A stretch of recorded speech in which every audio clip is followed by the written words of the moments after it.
Okay, welcome back for part two of my story of horses, fire, and the mob.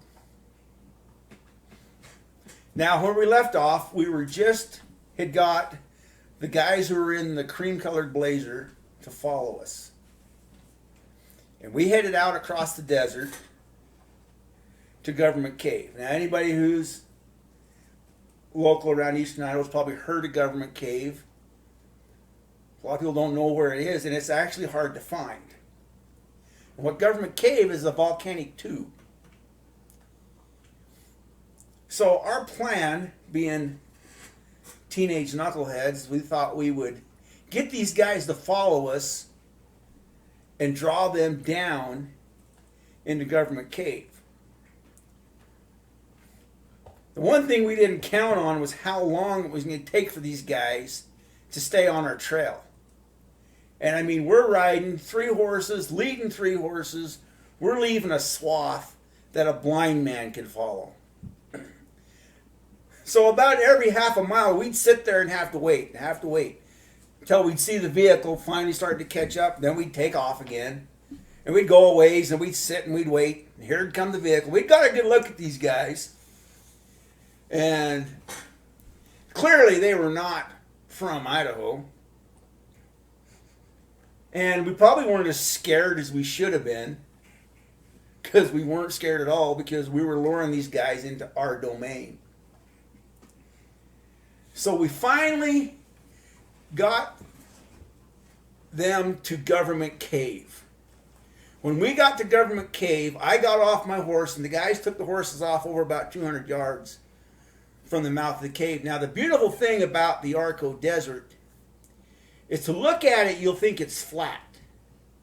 But you get out there, and it's just rolling hills, little draws, little arroyos, and you get out there, and you can disappear in 200 feet, and you can stay out of sight. And you can travel a long ways, just stay into the low-lying areas, and no one will see you. And so I wait around, and I've got my shotgun with me, and I wait around the mouth of Government Cave to make sure these clowns see me. As soon as they got there, I was standing right at the mouth of the cave. And the way this cave is it's just an opening in the ground, and then you have to duck down in and climb under a little shelf, and then you go down and it opens up into a great room, and then the volcanic tube extends for about 3/4 of a mile. And I had my flashlight, and I'm going along through the cave, and I can hear these guys. I hear them get out. I hear the doors shut of their vehicle, and then I hear them coming down the rocks. So I know I've got them coming into the cave. Now, it probably sounds like a bad idea to draw guys into a cave, but I knew exactly the point where I was going to stop these guys.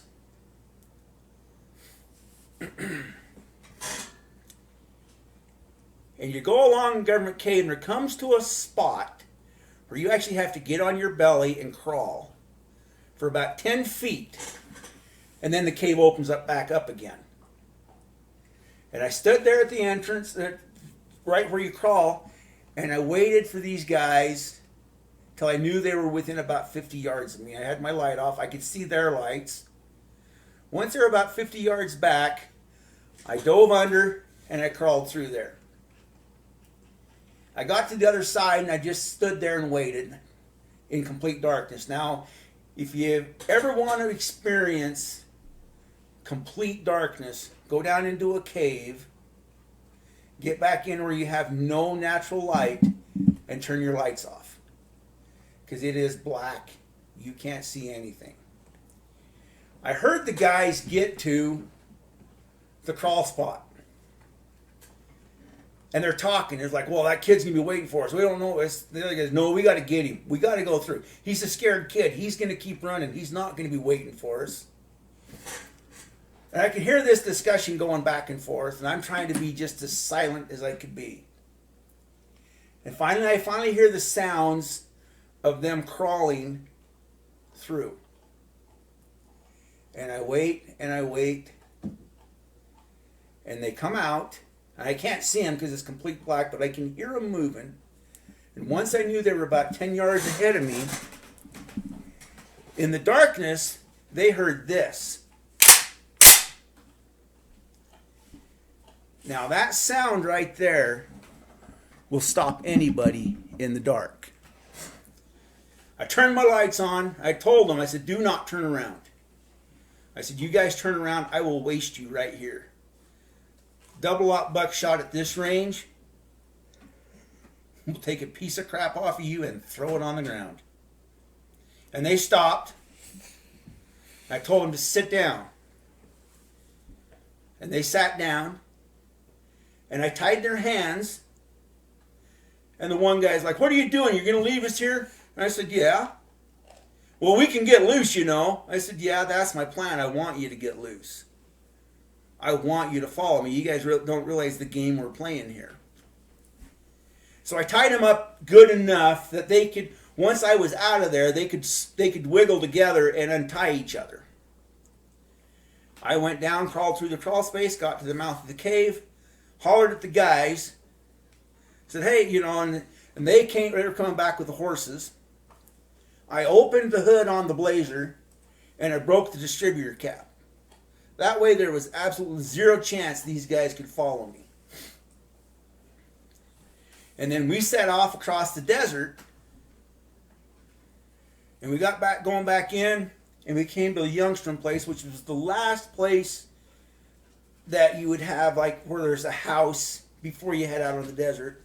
But we knew Mr. Youngstrom well, and we got there, and I said, hey, I need to use your phone.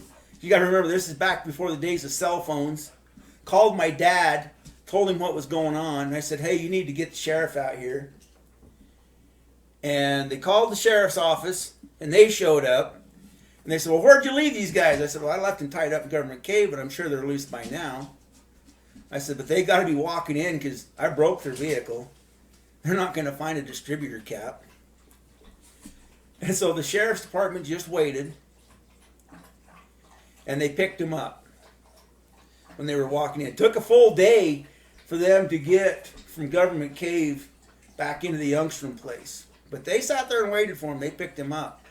Unfortunately, they really couldn't do anything to these guys other than they were from out of state and they had weapons on them.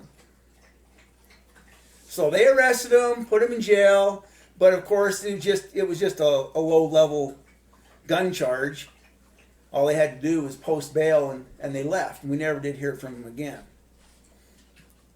And then I headed home with my friends and we headed home with the mayor's. Dad picked us up at Youngstrom's and we went home.